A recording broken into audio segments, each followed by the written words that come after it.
Proses pasang susuk pun dimulai. Susuk itu dipasang hampir di setiap bagian lekuk wajahnya.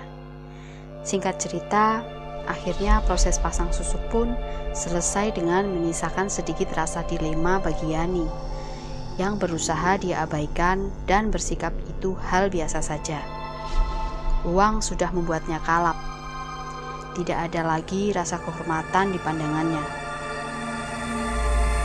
Susuk itu bekerja dengan baik dan melambungkan kembali nama di Mekar Ayu. Epul pun senang dan memposisikan kembali Yani sebagai sinden utama, dan yang terjadi kepada Yani tidak terjadi kepada Sekar. Sekar menerima keputusan Epul dan menghormati Yani sebagai seniornya, dan Sekar menikmati itu. Setelah pasang susuk itu, Yani menjadi peka terhadap hal-hal mistis.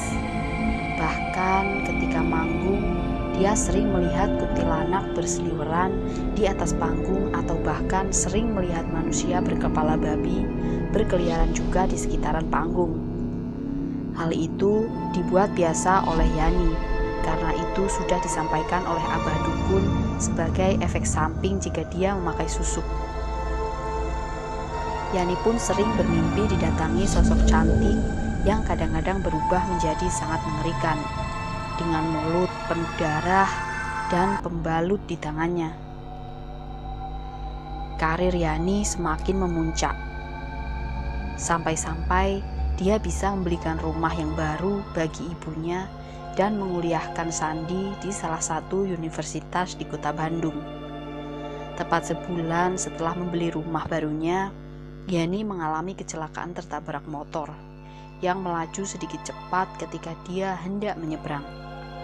Stang motor menghantam perut Yani yang membuat Yani terpental sekitar 3 meter. Tidak ada luka yang parah, memang. Namun itu berefek 2 minggu setelahnya. Yani merasakan sakit yang luar biasa di perutnya, yang mengakibatkan muntah darah. Melihat itu, Ibu Esi bergegas membawa Yani di rumah sakit untuk dirawat. Yani mengalami pendarahan hebat di perutnya, sehingga membuatnya koma selama 2 minggu. Semua tindakan sudah dilakukan tim dokter untuk menolong nyawa Yani, dan semua biaya pengobatan di rumah sakit ditanggung oleh hasil Yani manggung.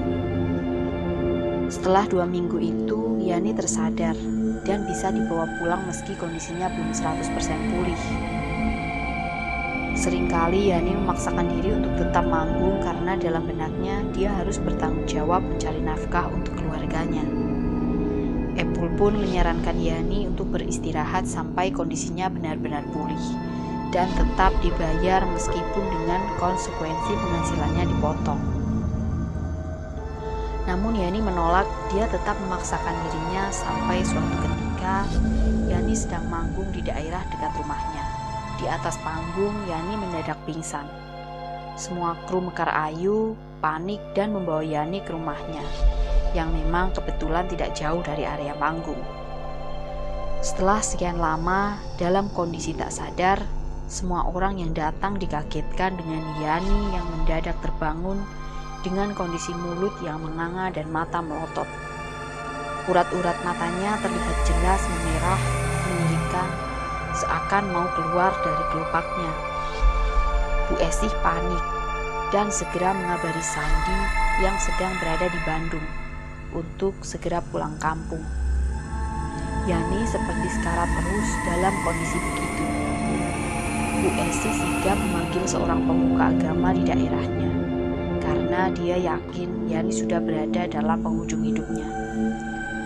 Astagfirullah, ada banyak susuk di wajah Yani ini, kata Pak Jaman, seorang pemuka agama yang dipanggil oleh Bu Esih. Bu Esih lalu menangis histeris seakan tak percaya. Epul pun tak percaya mendengar informasi itu. Dia hanya beranggapan bahwa Yani telah berhasil mengembalikan performanya karena telah berhasil berjuang dari keterpurukannya akibat bermasalah dengan opi. Keluarin saja Pak susuknya, kasihan anak saya, pinta Bu Esih. Pak Jaman menuruti permintaan Bu Esih itu. Setiap satu susuk yang dicabut, mata Yani semakin akan keluar dari kelopaknya. Dan Pak Jaman berkata, jinnya bereaksi. Dia lagi meringis kesakitan di atas lemari itu, sambil menunjuk ke arah lemari di pojok ruangan. Memang di pojok ruangan terdapat lemari baju yang lumayan besar. Dan sedari tadi Epul berada di sana memang merasakan merinding yang hebat. Bu Esih terus membimbing Yani agar bisa mengucapkan 2 kalimat syahadat. Tapi mulut Yani seakan terkunci dalam kondisinya yang menganga. Yani tidak bisa mengucapkan 2 kalimat syahadat sampai akhirnya semua susuk dikeluarkan dan Yani menghembuskan nafas terakhirnya. Simak kelanjutan ceritanya di part berikutnya.